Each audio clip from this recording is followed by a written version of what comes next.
Bonsoir, bienvenue à tous. Merci de nous retrouver pour ces aléas du direct avec, comme chaque lundi, Miroir des Sports. Dans un instant, on y parlera handball, mais également football, bien sûr, avec cette belle soirée de vendredi soir dernier. On reviendra également sur la course camarguaise, du Konkido et puis du roller hockey. Le rétroviseur, tout de suite, comme chaque soir en début des aléas du direct, on retourne à l'année 2006. Avec déjà des travaux sur AEF. Et c'est Nicolas Pachino qui s'était penché sur la question.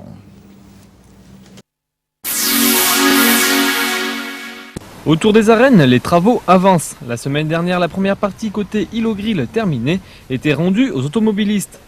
Si la fin de cette tranche du chantier AEF est prévue pour la fin du mois de janvier, dès la mi-novembre, les usagers retrouveront cette zone dans sa présentation définitive. Un chantier rendu difficile par la densité de population sur cette zone entre le boulevard Victor Hugo, l'avenue de la République d'un côté et l'esplanade Charles de Gaulle et le parvis des Arènes de l'autre. Cependant, les délais devraient être respectés. Donc logiquement, pour l'heure et sauf catastrophe, j'oserais dire, on est dans cette zone, on est dans le planning. Fin janvier, on devrait avoir, à quelques finitions près, on devrait avoir l'ensemble de l'espace de la première tranche, les 27 000 m² de traité. L'espace piéton devant les arènes sera terminé courant novembre. À cette occasion, la statue de Niménio II retrouvera le parvis des arènes. D'ailleurs, le sculpteur Serena Caron sera à Nîmes vendredi dans la matinée afin de contrôler le nouvel emplacement de son œuvre. Et après une pause de quelques mois, les travaux ont repris, notamment sur Feuchères. Il y a également beaucoup de travaux sur Jean Jaurès à Nîmes actuellement. Les titres de votre journal tout à l'heure à 19h30 avec un coup de sang des agriculteurs cet après-midi à propos du problème de la charca, cette maladie qui touche les vergers. Et puis une méchante limonade dans la course camarguaise quand le deuxième au classement du championnat de France est agressé par le premier. En tout cas, c'est sa version et Benjamin Villard a déposé plainte cet après-midi après la course à Lunel d'hier. Il a quitté la course après la pause.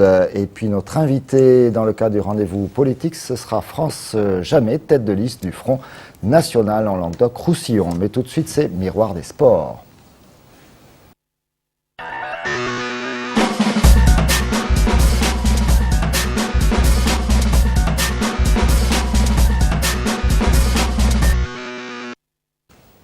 Au sommaire de Miroir des Sports, du football, de la course camarguaise, du konkido et du roller hockey, mais du handball tout de suite avec nos deux premiers invités. Gisèle Donguet, tout d'abord, bonsoir Gisèle. Bonsoir. Merci d'être avec nous. Elle ne se déplace jamais sans son président, Olivier Gébelin.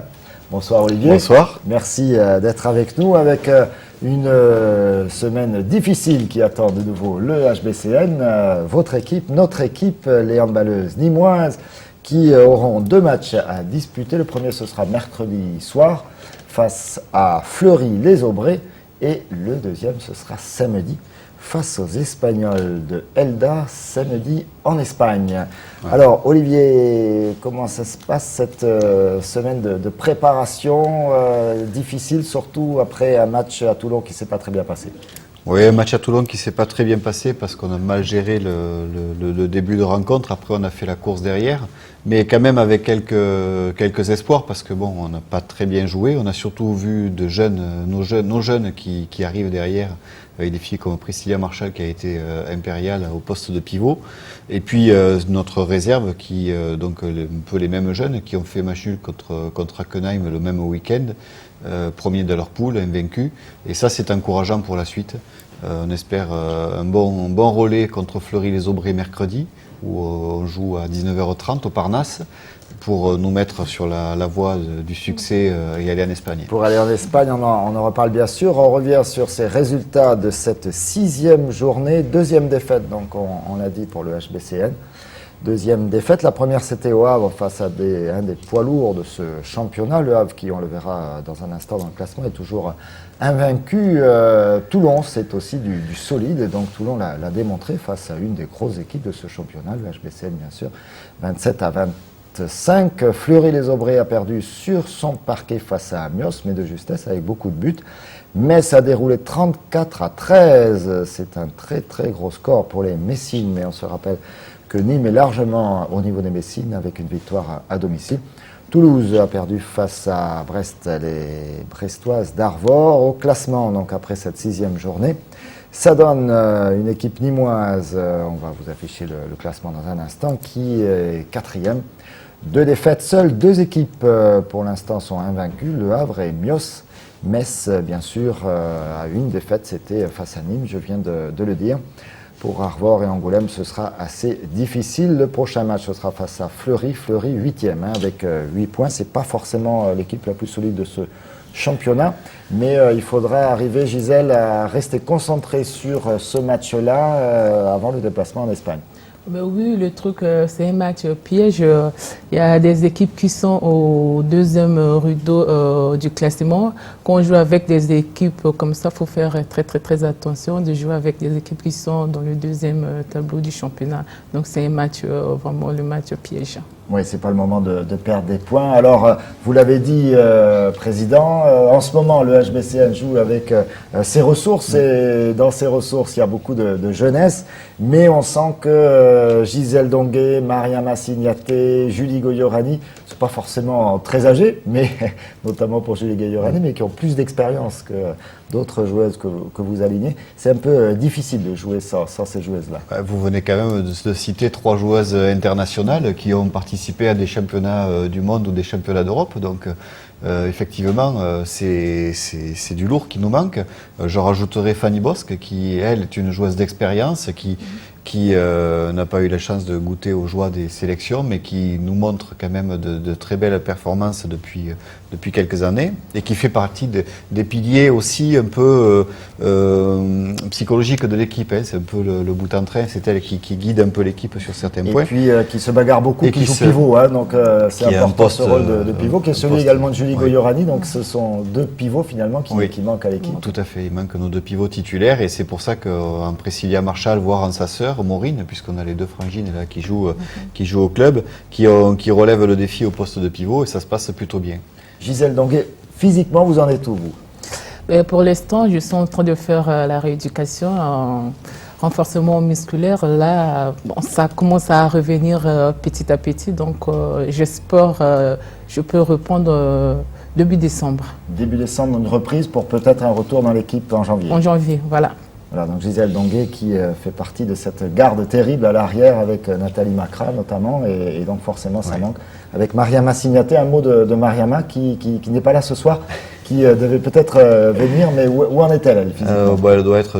Alors, où en est-elle physiquement? Donc, elle vient de passer un mois de soins au laser pour soigner son tendon d'Achille. Elle va partir à Cap-Breton la semaine prochaine pour 3 semaines, et donc elle devrait être opérationnelle aux alentours du 15-20 novembre. Le problème, c'est que le championnat s'arrête le 14 pour nous. Donc, et après, il y a de l'international. Elle risque d'être appelée en international. Et bon, a priori, c'est vrai qu'il fallait absolument qu'elle se soigne, et ça, c'était une nécessité. Elle était incapable de jouer. Maintenant, notre crainte, notre bonheur et notre crainte. Notre bonheur, c'est qu'elle risque effectivement de partir en Chine. Notre crainte, c'est que elle s'y reblesse et qu'on ait fait tout ça pour rien. Mais bon, on va croiser les doigts, on va dire que tout va bien. Et vous faisiez allusion tout à l'heure à notre garde noire. C'est vrai qu'aujourd'hui, c'est aussi une de nos préoccupations de réorganiser cette défense, puisque quand on avait Maya, Nathalie Macra et Gisèle en défense, c'était un mur infranchissable. C'était mieux. Et là, il faut retrouver des repères. Et Alicia Pérez, qui est une jeune du centre de formation, tient aussi sa place. Mais il faut réorganiser tout ça, ce qui explique qu'on a pris 27 buts aussi. Fanny Bosque, elle serait de retour peut-être dès mercredi. Elle s'entraîne ce soir, elle s'entraîne pas, elle reprend la course ce soir pour voir ce que ça peut donner. Et effectivement, on peut espérer qu'elle reprendra mercredi. Alors la Coupe d'Europe, c'est toujours une très très belle aventure, hein. On se souvient de l'année dernière, on ne va pas vous resservir ces images. Je sais qu'on vous les a resservies il n'y a pas si longtemps lors d'une certaine soirée à la région où votre équipe a été honorée d'un prix régional. Là, on a ressorti quelques images, je ne sais plus ce que c'est, mais c'est peut-être Metz récemment, simplement pour parler de Elda. Elda, c'est Elda Prestigio, c'est cette équipe donc du côté d'Alicante, je crois, c'est ça, c'est ça, Alicante. En Espagne, qui est leader de son championnat. Ces filles-là sont vraiment très très très solides. Le club a été 2 fois en demi-finale de l'EHF Cup, donc la coupe que nous disputons actuellement. 13 campagnes européennes pour Elda. Une demi-finale de Coupe des Coupes, un quart de finale de Ligue des Champions. Le handball espagnol, que ce soit chez les hommes ou chez les filles, est très solide. Comment on aborde là, pour le coup, on est les petits poussés, cher Olivier.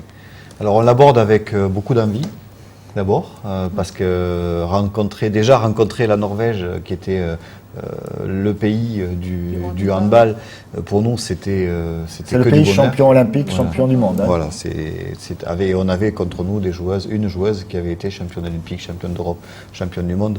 Donc vraiment, c'était que du bonheur de rencontrer un grand pays du handball. Et là, on va rencontrer un grand club d'un grand pays du handball, puisque l'Espagne, quand même, n'a pas de titre au niveau national, mais a très régulièrement des titres au niveau européen. Il y a Elda d'Alicante, il y a Valence, il y a Bera. Donc il y a Etchaco, l'Espagne est vraiment le pays au niveau des clubs, puisqu'il se fait pratiquement de mieux au niveau européen.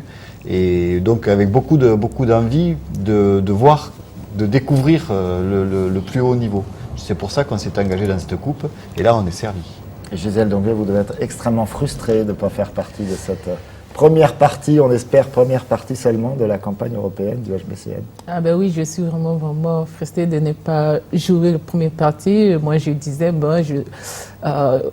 peut-être 2 semaines d'arrêt, après je réponds pour jouer au moins la deuxième partie de la Coupe d'Europe. Là, dommage, faut que je me soigne. Dommage, c'est plus long que ça, oui. Voilà, faut que je me soigne. J'espère que mes copines vont vraiment jouer pour passer le deuxième tour. Pour passer ce tour-là, vous permettre de rentrer pour le troisième, ce serait les 8e de finale, ce serait quand ça? En février. En février, donc là pour le coup, temps de récupérer. chère Gisèle, vous avez le temps de récupérer, de venir au premier plan. On donne quelques informations pratiques, Olivier. Dès mercredi, donc pour la réception de Fleury-les-Aubry, on redonne l'heure 19h30, ce sera au Parnasse. Il y aura un guichet spécial pour acheter ses places pour le HF Cup. Attention, ce sera pour le match retour. Oui. Qui se déroulera le dimanche. Non, le vendredi. Le vendredi soir. 6 novembre, une fois n'est pas coutume. Voilà. Il y aura également des places à vendre ce vendredi pour le match Nîmes Olympique Arles-Avignon, donc ce sera au Costières bien sûr. Il y aura également le mercredi 4 à Cap-Costières. Tout à fait. L'après-midi 16h à 18h. Et puis le jeudi et le vendredi, donc le vendredi du match, le jeudi veille de match, des places à vendre au Parnasse. 5 € pour les licenciés du handball, 8 € au tarif réduit, 12 €, c'est pas si cher pour un grand événement comme celui-là. Voilà, on reste dans le handball avec les hommes de l'USAM qui retrouvent des couleurs. Oui. Ça va mieux et c'est très bien. 6e journée, la réception de Toulouse, c'était samedi soir. Toulouse, candidat rival pour le maintien avec l'USAM. 5e journée, on se rappelle, les USAMistes étaient allés déjà gagner à Istres et ça c'était très très bien. Une victoire 26 à 30, 30 à 26 pour les Nîmois. Nouvelle victoire, donc je le disais, c'était samedi avec un grand Guillaume Sorina et un très grand William Anotel. Résumé, Nicolas Pinchidou.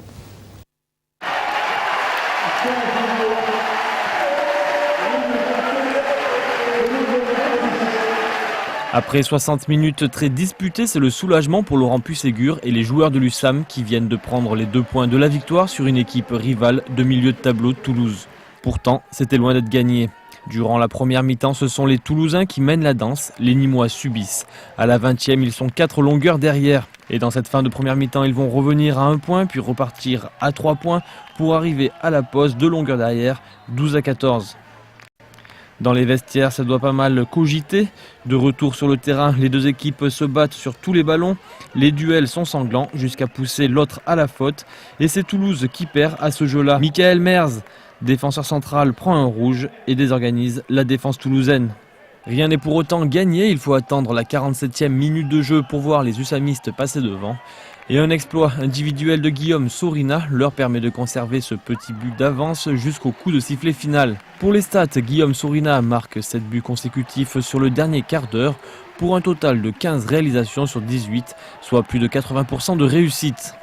L'essentiel, c'est la victoire. Le reste, après, la prestation individuelle passe après. C'est un match qu'on n'a pas forcément maîtrisé de bout en bout. Et je dirais, à même certains moments, on n'a pas très très bien joué. Et c'est le genre de match que l'on perdait avant. Et maintenant, voilà, ce soir, on a réussi à le gagner. Donc c'est une très bonne chose de fait. Autre homme fort du match, William Hanotel, le deuxième gardien de l'équipe, qui stoppe 2 pénaltys et effectue en 30 minutes 16 arrêts. C'est les plus belles à savourer parce que ça soude un groupe, parce que c'est notre deuxième victoire d'affilée et parce que on a été la chercher avec les Crocs et que c'est tout un groupe, c'est l'ensemble du groupe qui ramène une belle victoire. Et on devait se rattraper vu les anciens matchs au Parnasse. Donc j'espère que c'est le début de quelque chose de grand. Et puis voilà, on va essayer d'apprendre les matchs un par un et puis essayer de ramener quelque chose d'Aurillac dans 2 semaines, ce serait pas mal. A noter que William Hanotel a été bien aidé par une solide défense. Moi, ce que je retiens, c'est que les gars, à un moment donné, ont vu que, un mec comme Malik a vu qu'au niveau de l'attaque, ça se passait pas très bien. Il s'est concentré sur son aspect défensif et il a apporté à l'équipe tout ce qu'il pouvait sur l'aspect défensif. Donc voilà, là-dessus, moi, sur cet état d'esprit, je dis bravo et qu'on continue comme ça. La présence de Danilo Nedovic sur le terrain aura aussi permis au coach de faire tourner son effectif. À l'issue de la rencontre, le joueur d'origine bosniaque était content d'avoir inscrit ses 2 premiers buts dans ce championnat pour son premier match de la saison. Côté infirmerie, Aon et Arnaud n'ont pas joué ce samedi, mais l'habituel capitaine de l'équipe était sur le terrain avec ses copains au coup de sifflet final. Mon petit capitaine, ce qui est bien, c'est qu'il a réussi à être là, présent du début du match à la fin du match, à la mi-temps et tout le temps, et à bouger les gens, etc. Et c'est ce qu'il faut quand tu n'as pas la possibilité physiquement d'être présent, au moins mentalement de montrer que tu es là et que tu penses à tes copains, déjà c'est bien, quoi. Mais bon, on va le retrouver dans 15 jours à Aurillac, donc ça va être une bonne pièce aussi. C'est une équipe au complet qui fera le déplacement à Aurillac le 7 novembre prochain. Depuis leur victoire contre Istres, c'est tout le groupe qui s'est soudé et surtout révélé. Et moi je suis content parce qu'on fait un match, je dirais avec mes mots, de merde. Mais on le gagne. C'est peut-être un match que l'année dernière on aurait perdu. Donc moi je suis vraiment fier de la réaction du groupe. Et comme je vous l'ai dit juste avant, j'espère que c'est quelque chose qui va nous emmener un peu plus loin par la suite. C'était vraiment important, je crois qu'on gagne ce match-là. Après le beau match qu'on avait fait à Istres, il fallait qu'on confirme un peu, notamment pour prendre des points. Ça n'a pas été tout rose, on n'a pas fait un match extraordinaire. Par contre, ce que je retiens, c'est la solidarité qu'on a eue sur la deuxième mi-temps. Et le fait qu'on ne se soit pas désolidarisé complètement quand on était mené et qu'on a réussi à rester serein. Sur le terrain du mieux donc, mais également dans les gradins. Le public qui boudait un peu l'USAM était de retour au Parnasse. Et sur la demande de Soso, le public a joué son rôle de 8e homme. Oui, c'est important, le public n'était pas très nombreux ces derniers temps. Là, ce soir, il y avait pas mal de monde au Parnasse, les gens étaient réceptifs, c'était très très bien. Je dirais que ça nous a pas mal aidé. Ouais. Et le bras, ça va ? Le bras, ouais, je vais le mettre dans la glace jusqu'au match contre Aurillac. Ok, on l'a bien compris. Prochain objectif, Aurillac.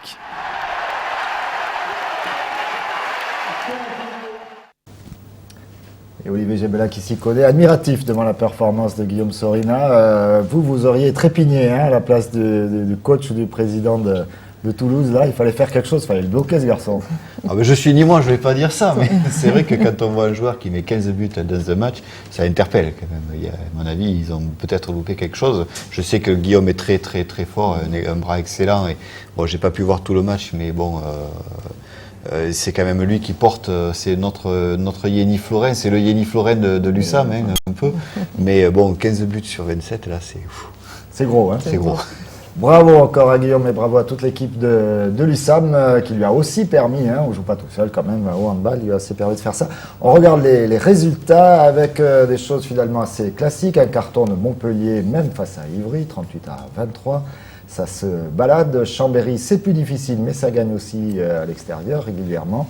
Et puis Dunkerque accroché par Istres, ça c'est plus surprenant. Istres, vexé sans doute d'avoir perdu face à Nîmes, est allé se refaire à Dunkerque, un des poids lourds de ce championnat. Attention, Aurillac, on jette un œil, 25-25, Aurillac accroché par le dernier. Tout ça, c'est assez difficile. Aurillac, c'est son Créteil. Nîmes, donc, on l'a dit, se replace 8e à égalité avec Tremblay. Attention, ça se joue à la différence de but et Tremblay n'est pas allé prendre encore sa rouste à Montpellier, ce qui ne saurait tarder. Et ce qui forcément fait une différence entre le nombre de buts encaissés avec l'USAM qui a déjà pris sa rouste à Montpellier cette année. Je crois qu'apparemment ce sera le cas d'un peu tout le monde. Prochain match, Aurillac le 7 novembre, ce sera en déplacement dans le Cantal. Un mot encore de handball féminin avec la D2, c'était la 6e journée. Le Sun Albouillargues se réveille avec une belle victoire face à Octeville. Octeville qui était plutôt bien placé à ce championnat. 2e victoire, donc du coup elle remonte à la 10e place avec 10 points. Le prochain match, un déplacement à Plan-de-Cuc, 13e, Plan-de-Cuc qui est plutôt mal classé avec une seule victoire. Merci encore à tous les deux d'être venus sur notre plateau. On redonne les dates. Fleury, les Aubrais, mercredi soir, 19h30 au Parnasse. Et puis Elda, ce sera samedi, mais au fin fond de l'Espagne. Le match retour vendredi le 6 novembre. Vendredi le 6 novembre, donc ici au Parnasse à Nîmes. Merci à tous les deux, bonne soirée. On se retrouve dans un instant pour la deuxième partie de Miroir des Sports. On y parlera notamment football et courses camarguaises.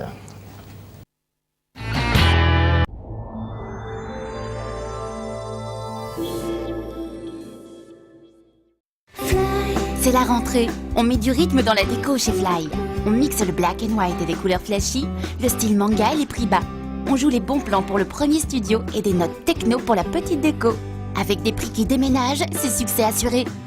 Allez, monte le style et baisse les prix. C'est la déco remix chez Fly. Pour la rentrée chez Fly, les lits grimpent et les prix baissent. Le lit surélevé en bain massif Stratus, 99 € seulement. Ça donne le ton.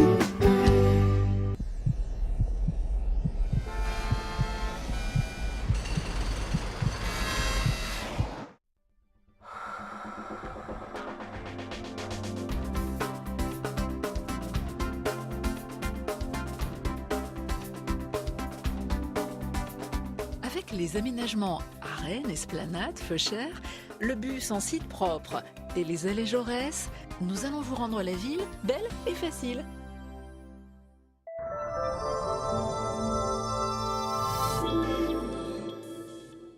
Et avec un invité. Tiens, Patrick Ballet, comment allez-vous ? Très bien, Pierre-Paul. Ah, votre belle chemise rose à pois me manquait.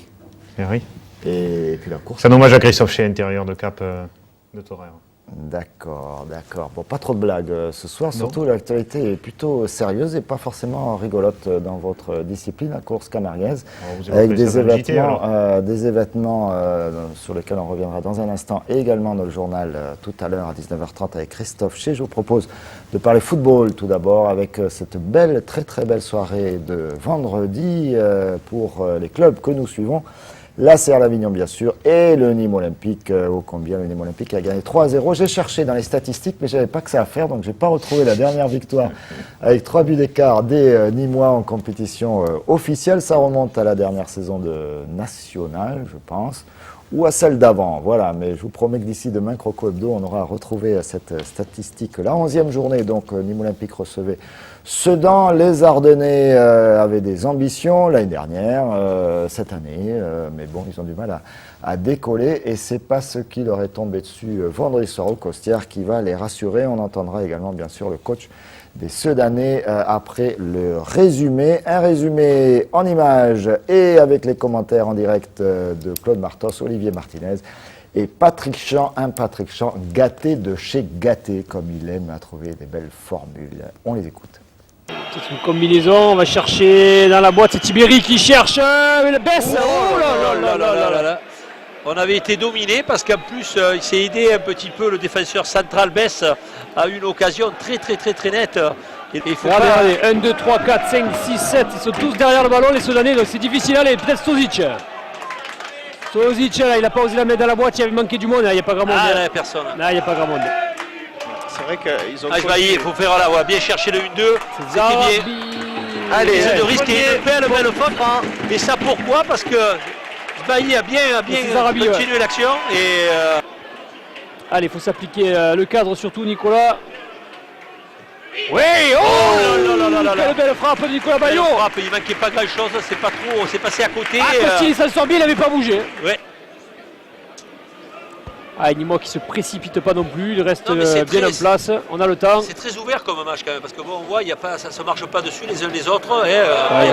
Faute, c'est signalé, faute sur Cavalli. Et voilà. Et voilà. Biscotte. Et parce qu'il a râlé. Voilà, et Tiberi qui répond à Mostefa au niveau des cartons jaunes ce soir. Et toujours Moukanjo qui traîne devant Costil. Oh, le ballon qui traîne, Haïté, oui, Jonathan Haïté, pied gauche. Voilà, quel but.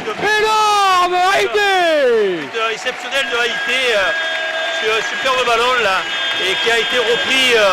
Et attention avec les Soudanais qui repartent tambour battant avec notamment Mokake. Que tout se fait un peu souffler dans les branches. C'est la période. Et il n'y a pas besoin de vaccin. C'est parti. En parlant de période, messieurs, on va quand même en profiter, que ce soit le début de la rencontre, la deuxième mi-temps, pardon, pour féliciter la famille Colorado. Attention, on va laisser peut-être cette action. Il est en qualité. C'est de baisse. Il a glissé, baisse. Il n'a pas profité, Mandriki. Haïté. Belle fête de frappe, c'est super bien joué de la part de Haïté. Change le but. But. Le but avancé par Patrick. Sur un coup franc, sur un centre d'Haïté. C'est bien joué. Non, on met le 2-0, c'est à venir nous chercher. Voilà, Moukanjo. Dommage. Là, il perd un ballon. Et Mokake aussi perd pas mal de ballons. Le bon ballon pour Mandriki. Allez, peut-être. Penalty. Et le penalty. Eh oui, vous l'avez vu. Sur un superbe ballon donné par Yohan Cavalli. Alors disons que ça confirme pour l'instant ce qu'on disait, que cette défense est très très friable de Sedan et qu'il faut des cadeaux. On n'est pas encore à Noël, mais alors c'est vraiment, on est gâtés, on est gâtés. C'est pas possible autrement. Attention aussi, messieurs, on va surveiller Mandriki, là, il boitille quand même. Il a pris un bon petit pet. Allez, Joël Haïté. Pense à Costil. Haïté, c'est parti, pied droit, et c'est dedans. Jonathan Haïté. Cinquième but de la saison pour l'attaquant nîmois qui égalise avec Jean-Jacques Mandriki. Et non, il égalise pas parce que Mandriki l'a marqué tout à l'heure. Et oui, exactement. Et oui, les jeunes sont en train de se placer, de passer d'armes tranquille. Il fallait fixer la ligne, aller au bout.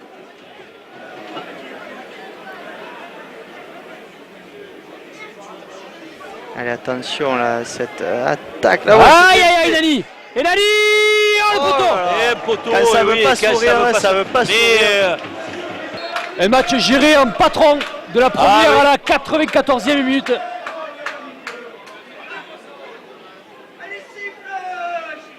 Les hommes de Jean-Michel Cavalli vont offrir la deuxième victoire consécutive en plus au Costières.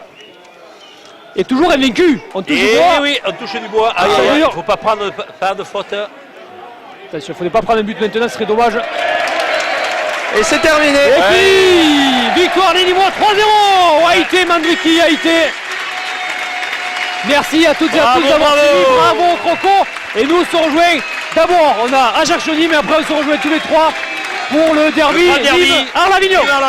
Merci à Claude, merci à Patrick d'avoir suivi. Allez, bye bye, salut. Au revoir. Voilà, match à revivre bien sûr 22h demain soir mardi après Croco Hebdo. Et puis que vous dire de plus, il y avait également l'ACA qui s'était déplacé à Laval. L'ACA, Laval-ACA, c'est une longue suite de défaites pour les Arlésiens l'année dernière. Et puis un sévère 5-0 pour la reprise cette année, c'était en Coupe de la Ligue, en tour préliminaire. Un 5-0 qui avait bien fouetté et réveillé les Arlésiens qui depuis ne s'en laissent plus compter à tel point qu'ils sont allés tout simplement l'emporter à Laval. Tiens, on écoute ça avec des images de Nicolas Fabre et de Frédéric Siller. Vendredi soir, Arles-Avignon se déplaçait à Laval pour affronter une équipe face à laquelle ils avaient toujours perdu en Mayenne. Les Arlésiens s'étaient promis de conjurer le mauvais sort pour se retrouver à la 3e place de la Ligue 2. Dès les premières minutes du match, le jeu s'organise, laissant place à 2 occasions manquées par les Arlésiens.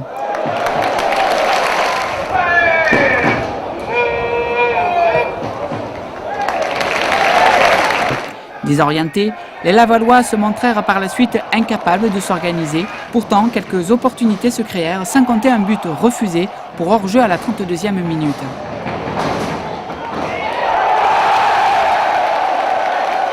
Au retour des vestiaires, Dallet surprit la défense lavalloise loin derrière lui et frappait malheureusement la barre transversale.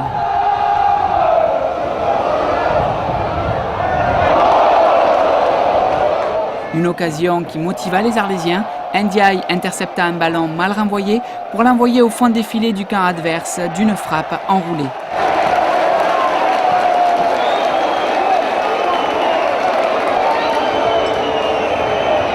L'équipe de Laval tenta de réagir, mais malgré les efforts, n'arriva pas à percer la défense arlésienne.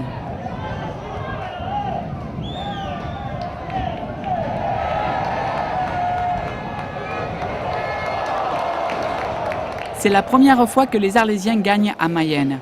Une façon de se mettre en confiance pour mardi soir face à Dijon. Voilà, et dans ma précipitation, j'ai oublié les réactions. On va revenir sur les réactions de Nîmes Olympique. D'abord, tiens, on reste un peu cohérent avec Michel Estevan, le coach de l'AC Arles à l'issue du match. Voilà, un coach qui a été expulsé à la mi-temps derrière pour quelques propos étranges de Michel Estevan. On n'a pas tout compris de l'histoire. En tout cas, on l'écoute sur le match. C'est qu'on a bien quadrillé ce terrain, on les avait analysés depuis pas mal de temps. Les saisons d'avant, pareil, mais ça n'avait pas marché parce que ils avaient réussi à faire la différence. Et puis on sait que c'est une équipe, quand elle fait la différence, elle fait bien rouler la balle, elle arrive à trouver des décalages et puis elle est très dangereuse, notamment sur les coups de pied arrêtés. On s'est bien battu jusqu'au bout, on a quand même créé du jeu, on s'est créé des occasions, on a frappé à transversale, on a eu 2 occasions aussi en première mi-temps, net. Voilà, après bon, écoutez, on nous qualifie d'équipe qui fait que dégager loin, haut et fort, mais bon, à la limite, on a prouvé qu'on savait un peu jouer, qu'on savait dégager loin, mais surtout qu'on arrivait à gagner des matchs. C'est une surprise, oui, parce que compte tenu des cylindrés qu'il y a dans ce championnat, nous, arriver là à la troisième place, à la 11e journée, c'est vrai que c'est une surprise. Maintenant, bon, j'ai des joueurs de qualité, j'ai surtout des joueurs qui ont des tripes, et qui ne lâchent rien pendant 90 minutes. Alors bon, parfois on est maladroit et on fait mal à l'adversaire, mais bon, c'est un sport d'homme, c'est un sport de contact aussi, et puis voilà quoi. Alors bon, après on peut nous qualifier de tout, mais on est avant tout une belle petite équipe quand même. Je pense sincèrement que Laval finira devant nous au bout du compte, parce qu'ils ont quand même un fond de jeu que nous pour l'instant on n'a pas. Voilà. Là aujourd'hui on avait récupéré quasiment tout le monde, même si le petit André Ayou était quand même un petit peu émoussé de sa Coupe du Monde. On a réussi à produire un peu de jeu, mais bon, je pense sincèrement qu'ils ont plus de points forts que nous. Et pour l'instant, on est là, on est bien là, on va essayer de tenir le plus longtemps possible.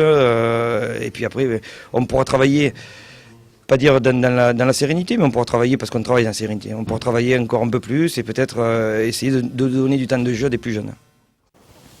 Bravo à cette équipe d'Arles, encore une fois une victoire. Et Pierre-Paul, vous savez pourquoi Michel Estevan a été sorti à la mi-temps. Je dis pas toujours tout, moi. Mais il faut le dire, parce que c'est surprenant d'ailleurs. Oui, alors, vous savez, donc, il y a un excellent joueur à Laval qui s'appelle Ulrich Le Pen, qui a fait une très très belle carrière en Ligue 1 et qui donc fait briller cette équipe de Laval. Il a 35 ans, je crois, Ulrich Le Pen.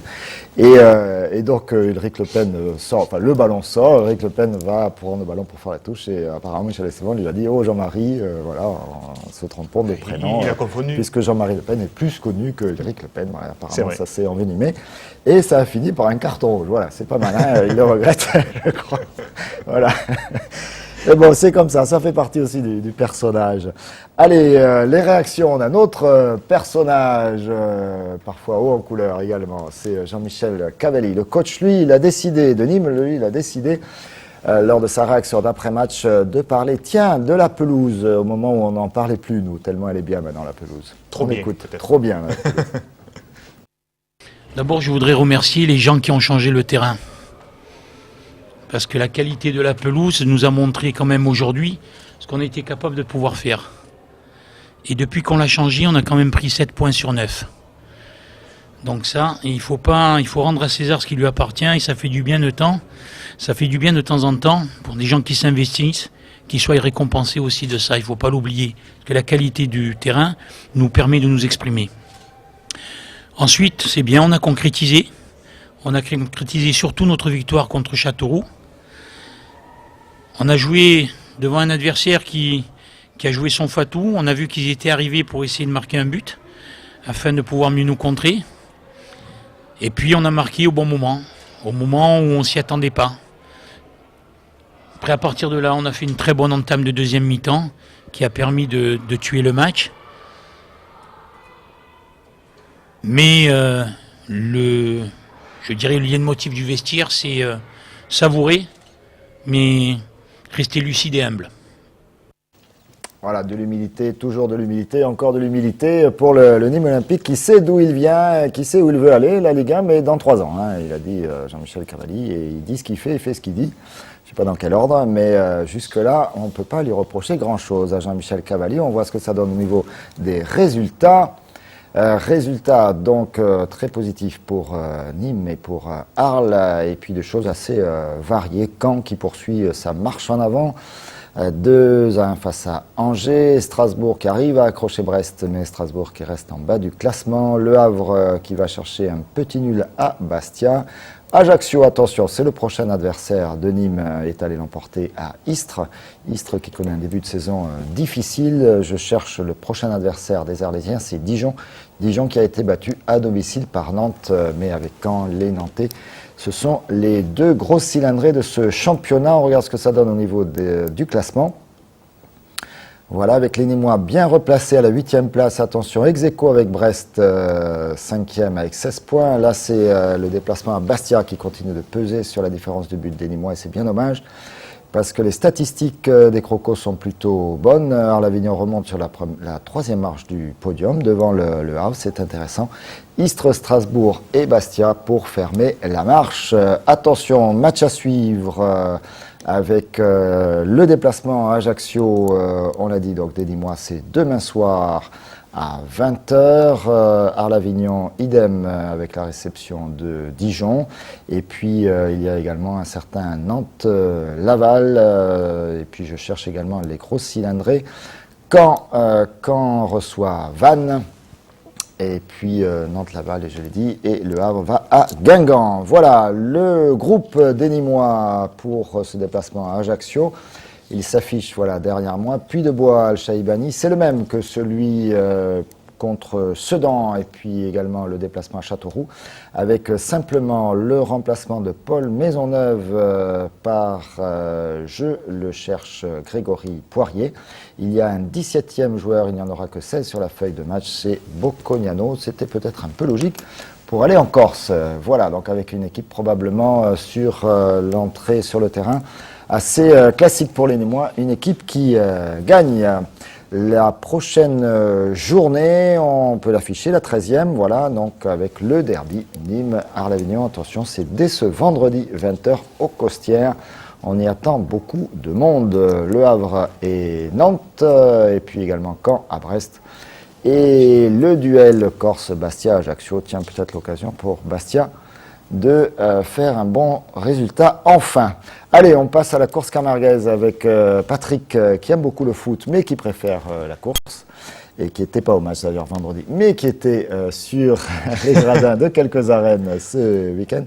Les championnats sont terminés, ils ont rendu leur verdict, mais on continue de courir devant des taureaux pour se faire plaisir, notamment, cher Et oui, Patrick. c'est pas plus mal d'ailleurs, parce que les courses dans l'ensemble ressortent d'un bon niveau, parce que les taureaux respirent un petit peu plus, et puis ça permet de faire courir des taureaux jeunes à un niveau qui n'était pas le leur cette saison, comme ce fut le cas le dimanche à Lunel. Voilà. Avec ces images que vous allez nous commenter, cette course à Lunel qui démarre plutôt bien, voilà, ça va démarrer. On a choisi de vous montrer le taureau qui gagnera d'ailleurs sur cette journée, Valmont de la manade Lautier. Qui n'en est pas à sa première bonne performance. Oui, un taureau, l'un des taureaux prometteurs de cet élevage Lautier qui passe après Matisse qui a été Biou d'Or il y a 2 ans. Ça restera le fer de lance de cet élevage. Le premier Biou d'Or, c'est toujours important pour un élevage de taureaux. Et on voit là toute la vaillance classique de ces taureaux de la manade de Lautier. Et on aura vu un bon quart d'heure avec des belles actions. Qui peut être aussi spectaculaire que Matisse, donné autant de jeu que Matisse. Un petit peu moins, mais là a été, dans ce registre-là et dans ce contexte où il a été bien raseté, on voit que les rasés sont dans l'ensemble relativement propres, a été très intéressant. Il a sauvé un petit peu la première partie parce que les 2 premiers par contre ont été quand même très languissants. Et puis on voit là Benjamin Villard, Sabriel Loigny au coude à coude qu'ils ont continué un petit peu après. On vous remontre cette image où les 3 raseteurs même, puisqu'il y avait Victor Jourdan au milieu qui part, et on voit Benjamin Villard qui aura fait jusque-là un très bon début de course avec un Adrien Poujol qui lui sur la journée remportera le prix du meilleur animateur, un très bon Adrien aussi dans cette piste lunéloise, comme la saison dernière d'ailleurs. Une piste toujours très spectaculaire, hein, très intéressante cette piste de Lunel, c'est la bonne dimension. Hein, ouais, les gradins et les spectateurs sont proches, la piste est ronde quasiment, et la bonne distance entre les taureaux et les raseteurs. C'est l'une des pistes idéales, on pourrait dire, en course camarguaise, et compliqué pour les hommes aussi en même temps, parce que c'est pas facile de s'approcher, les barrières sont relativement on peut peut-être donner les noms des deux. C'était Mathieu Arnaud qui nous a fait le plaisir de rattaquer avec nous ce week-end, ça nous fait plaisir, qui retourne un petit peu dans les arènes comme ça, et on voit Julien Ouf là sur ces images. Spectaculaire. Et on voit encore le taureau qui lâche rien jusqu'au bout, même en envoyant la corne là. Et on voit encore ces beaux rasés de Benjamin Villard, qui là aura frôlé l'accident. Le taureau a deux doigts de le ramener complètement en piste là, sur cette chaîne de quart d'heure. Le basket. Oui, il le ramène complètement, alors qu'on voit que Benjamin est accroché derrière, et il le retire comme ça. Heureusement, il ne le ramène pas de l'autre côté de la barrière, sinon ça aurait pu être plus compliqué pour Benjamin. Benjamin qui aura sauvé sa basket, et ça c'est bien, mais c'est plus tard, une fois que le quart d'heure de Valmont sera terminé, que ça va se gâter pour lui, puisqu'il y aura un échauffouré. Oui, voilà, on va voir ce dernier rasé, on va le voir rentrer au vestiaire. Mais la caméra de Mathieu, forcément, aura coupé une fois la fin du quart d'heure et la réintégration du taureau autorisé. En général, on filme, on se concentre sur ce qui se passe en piste. Et puis là, forcément, dans les vestiaires, on n'y est plus. Voilà, on ne va pas aller filmer dans les vestiaires, c'est pas très intéressant normalement. Et là, il y aura un échauffouré, notamment entre Sabri Alouani et... Pas seulement, a priori, plusieurs raseteurs contre Benjamin Villard, en tout cas, c'est ce qu'on sait ou ce qu'on a cru comprendre. Un de plus, on pourrait dire, dans cette saison, parce que ça fait beaucoup d'événements qui se sont produits ces derniers mois. Il y a eu la Palme d'Or, il y en a même eu à la Cocarde d'Or, à Erag, dernièrement, ça fait beaucoup. Beaucoup d'accrochages. C'est l'une des rares disciplines sportives où ce genre de choses sont tolérées, mais nous, il nous semble que ça devient quand même intolérable. Voilà, on y reviendra d'ailleurs tout à l'heure dans le journal avec notamment Henri Itier, le président de la Fédération de la course camarguaise, qui essaie de se mobiliser pour sortir de cette mauvaise passe qui donne forcément une très mauvaise image. On a eu beaucoup de retours. À la fois beaucoup de mails aujourd'hui de gens qui nous ont écrit. Télémiroir.com pour nous dire à quel point ils étaient déçus de ces comportements. Benjamin Villard ne reviendra pas en piste après cet entracte.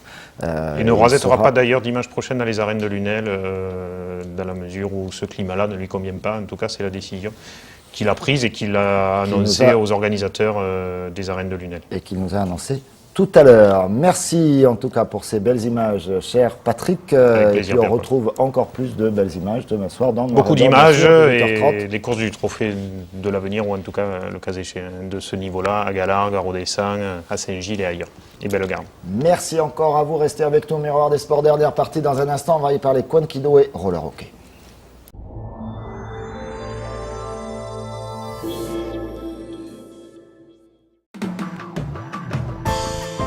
CDE, confort, développement, énergie. Pompe à chaleur, solaire, photovoltaïque. Votre installateur privilégié CDE vous prend en charge de l'étude à la réalisation de votre projet. Pour tout besoin en solaire, pompe à chaleur ou photovoltaïque, contactez-nous pour une étude gratuite et personnalisée. CDE, c'est au 1325 avenue Maréchal Juin à Nîmes. Entre l'économie d'énergie, le crédit d'impôt, la TVA à 5,5 et nos études gratuites, n'hésitez plus. Du 7 au 17 octobre, la CCI de Nîmes organise le grand jeu Commerce en Fête. Gagnez une 107 Peugeot et plein d'autres cadeaux. Pour plus d'infos, www.commerceenfête-30.com.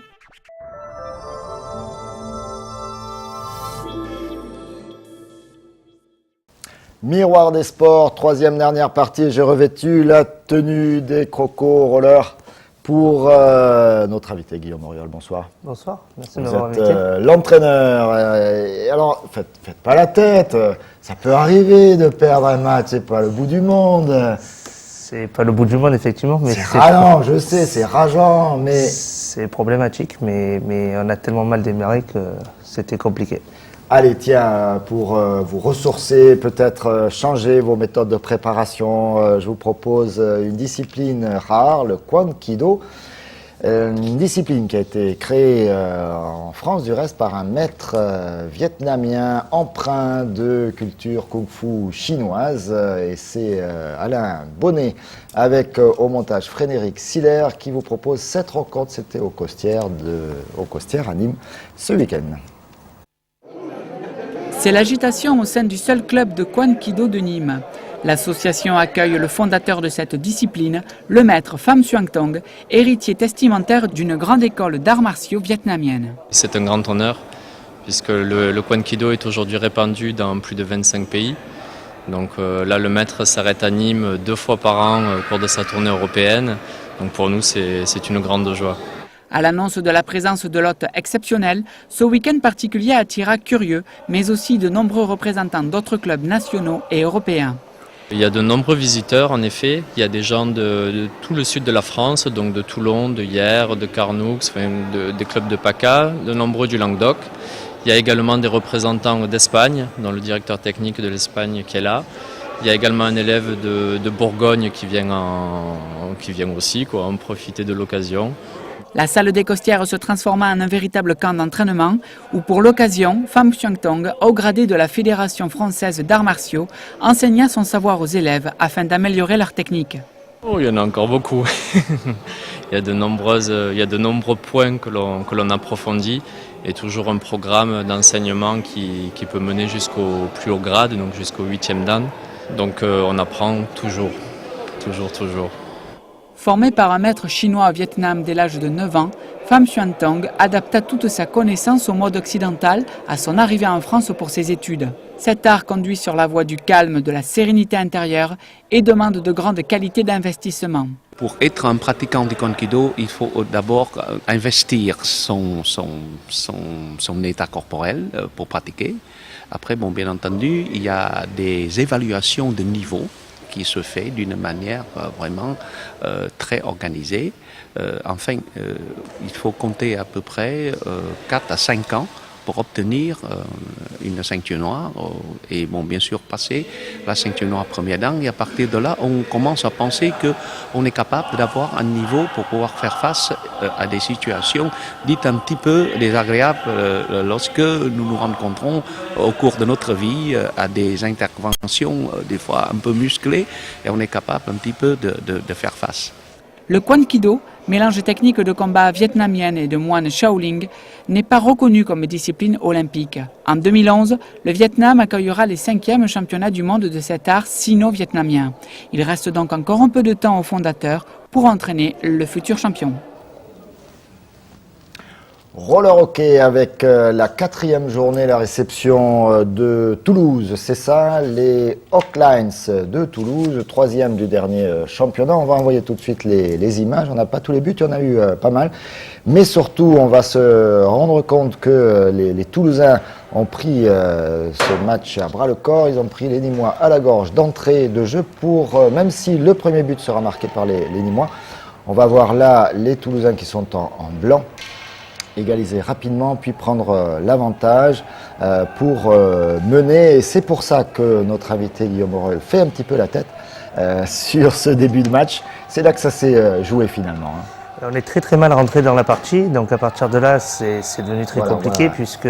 C'est le deuxième but, ça. C'est ça, des Toulousains. Puisque au bout de 12 minutes, il y avait 6-1 pour Toulouse. Donc, 12 minutes sur un match qui dure combien de temps? 50 minutes. 50 minutes en 4... En 2 fois 25 minutes. 2 fois 25 minutes. Donc c'était très compliqué, on est bien revenu, on a poussé, on est revenu jusqu'à 6-5. Après j'ai joué la carte offensive à fond pour essayer de chercher le match nul. On a pris une contre et puis à partir de là c'était terminé, on a perdu 8-6. Je retiens la belle réaction puisque malgré tout... Là on voit encore des buts toulousains. Ça, c'est des buts qui doivent pas rentrer. C'est joli celui-là. Pas d'habitude. 6-1. Ouais, 6-1 à la fin de la mi-temps. Là, ça fait mal. Là. Comment là, on vous voit avec Alexandre Eh ben, en fait, là, ça réfléchit. Là. C'est-à-dire que j'ai à la mi-temps donné quelques consignes, montré mon mécontentement sur cette partie du match. Les joueurs ont bien réagi, ils ont appliqué les consignes et à partir de là, Toulouse n'a plus touché le palais puisque donc, mis à part les 2 buts qu'on fait à 6-5. À 6-5, donc un tout petit but de retard voilà, à ce moment-là. Et puis après, on était tout à l'attaque, donc on a pris un contre et puis c'était terminé. 7-5, on est revenu encore à 7-6 et on a repris un dernier but parce que j'ai toujours essayé de vouloir ce match nul, pousser.